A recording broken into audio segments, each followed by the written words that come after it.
अस्सलाम वालेकुम एवरीवन, उम्मीद करता हूँ आप सब खैरियत से होंगे।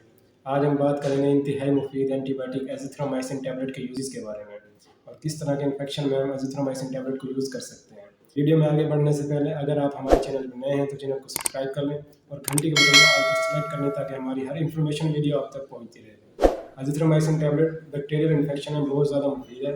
इसके अलावा अगर रेस्पिरेटरी सिस्टम का कोई इन्फेक्शन आपको हो जाता है तो इसमें भी बहुत ज़्यादा मुफीद है। इसके अलावा आपके गले में अगर दर्द रहता है, आपकी छाती में बहुत ज़्यादा पेन है, तो इस तरह की कंडीशन में आप एजिथ्रोमाइसिन टैबलेट को, ये 2 पैकिंग में आती है, एक 250 mg और दूसरी 500 mg।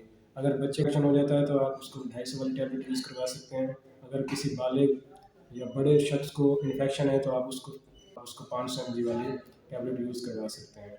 सिंपली आप इसको सुबह शाम खा सकते हैं। इसके अलावा भी अगर आपके चेहरे पर बहुत ज़्यादा दाने निकल आते हैं या एक्नी वगैरह हुई हुई है, जल्द पे कोई इन्फेक्शन हो गया है, तो इसमें भी आप एजिथ्रोमाइसिन टैबलेट को यूज़ कर सकते हैं। अगर आपको वीडियो अच्छी लगी हो तो लाइक और शेयर कर दें। अगर आपको कोई सवाल है तो आप हमें कमेंट में मैसेज करके पूछ सकते हैं।